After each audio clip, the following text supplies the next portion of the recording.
Málskotsréttur forsetans er virkur, segir Þóra Arnórsdóttir sjónvarpskona sem tilkynnti framboð sitt til forseta í dag.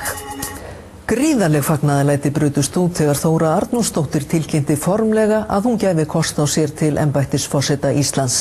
Hún segir að forsetinn skipti sér ekki af pólitískum deilumálum, hann sé hins vegar öryggisventil þjóðarinnar.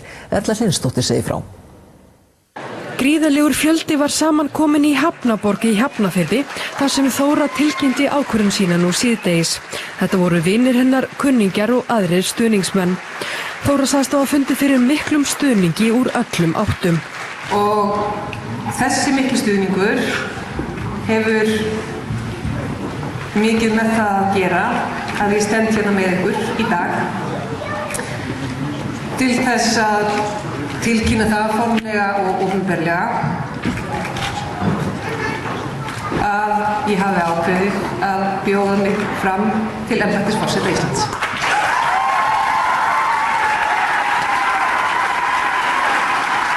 Það er mín skoðun að forsetaembættið eigi ekki að vera pólitískt. Forsetinn á ekki að blanda sér í pólitísk deilumál eða rökræður. En að samaskapi þá er hann ekki áhrifalaus. Þessi sömu stjórnvöld vita að 27. grein stjórnarskrárinnar er virk. Og forsetinn sem eini þjóðkjörni embættismaðurinn hefur meðal annars það hlutverk að vera málsvari þjóðarinnar og öryggisventil. Öryggisventil í neyðartilvikum. Þóra, nú varstu bara hérna rétt á hann að tilkynna framboði. Hvernig líður þér? Mér líður mjög vel. Þú getur rétt ímyndað þér. Troðfullur salur af vinalegum andlitum. Það hefði ekki getað verið betur. Þóra hefur starfað við fjölmiðla í 15 ár. Hún er nú komin í sumarleyfi frá störfum sínum á RÚV og fer síðan í fæðingarorlof. Maður Þóru er sömuleiðis komin í leyfi frá RÚV. Hann var himinlifandi þegar við náðum tala af honum. Ég er auðvitað algjörlega samfærður þekkjandana manna best að þetta er náttúrulega langt besti kostur sem er í boði. Það liggur einhvern veginn svo í augum uppi. Þóra Arnórsdóttir sjónvarpskona lýsti í dag yfir framboði sínu til forseta Íslands. Hún segir að forsetinn eigi ekki að vera pólitískur en eigi samt að hafa áhrif í samfélaginu. Þóra Arnórsdóttir sjónvarpskona hefur ákveðið að bjóða sig fram til forseta Íslands. Hún segir að slá þurfi nýjan tón í íslenskt samfélag.